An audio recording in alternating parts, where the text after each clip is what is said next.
Good morning. My name is Michael R. Roser, and I am co founder and chief coaching facilitator at Strategic Life Coaching LLC.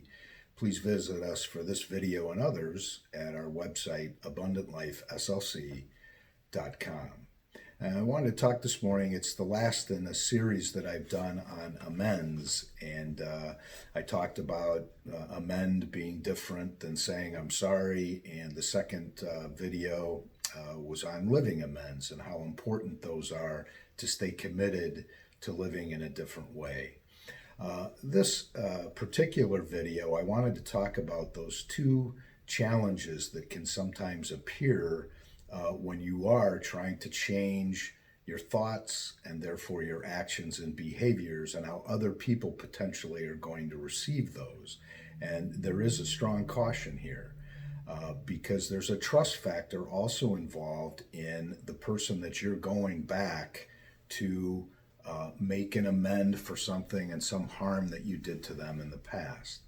And the key part of this is that because you have done the work and that you have changed through a process of self-enlightenment and taking that and looking at all of your own character defects and where you need to improve. Have you been angry? Have you been afraid? Have you hold resentments and grudges? And you've looked at all of that with another person, a spiritual director or a sponsor of some sort, or maybe in a group setting, and you have looked at those things. You've accepted them, you've forgiven yourself, and now are going to take that new person, what's with you internally, to the people that you've harmed. And you've made a list of those people and you've talked about it with somebody else. And it makes perfect sense to start with the easier ones and work to the more difficult ones as time goes on.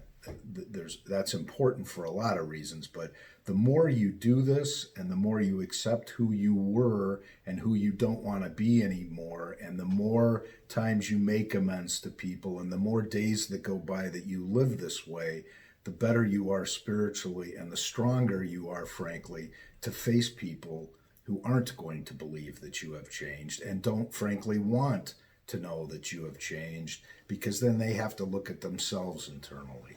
And that's my caution this morning. And I wanted to give you a specific example.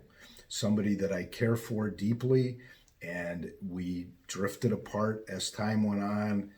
It happens, and I had a lot to do with it. And I was therefore going to meet with this person and make the amend. And so what I did was exactly that. I sat down, I said to her, I have gone through this process over the last year, and here's what I've done, and here's what I've recognized, and these things specifically that I did to you, I regret, and I make a vow to you that I am never going to be that person again and never going to do that to you again. That took maybe 5 to 10 minutes, and the person looked at me and said, "That's blanking it." And again, God, as I understand, God entered my mind at that particular moment and gave me the perfect thing to say, because I was getting very anxious and very upset on my own. This is the pause button that I was talking about in the second video in this series. A prayer, tiny little prayer I made, and the words came to me. And I looked that person in the eye and said, "What were you expecting?" And there was a long pause and a long silence, because that person had no idea what they were expecting. What I did wasn't good enough. And the point of that, as I learned and as I've gone through this process, is the problems that I had with this person was that I was never good enough and I could never meet their expectations. And that was part of the problem. And so we talked further and we agreed to disagree on a lot of stuff. And I was getting my buttons pushed, and there was a lot of opportunity for me to fall back into old habits and old thoughts and old behaviors.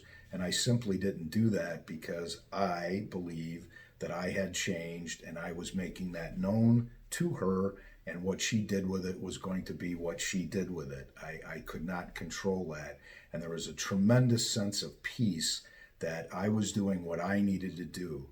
And that's my last point on this, is when you're going to make an amend to somebody, it is not about them at all. It is not about what they may have done to you. None of that is important. What you're doing is going and making that vow that you are a changed person and you are going to treat them very differently going forward.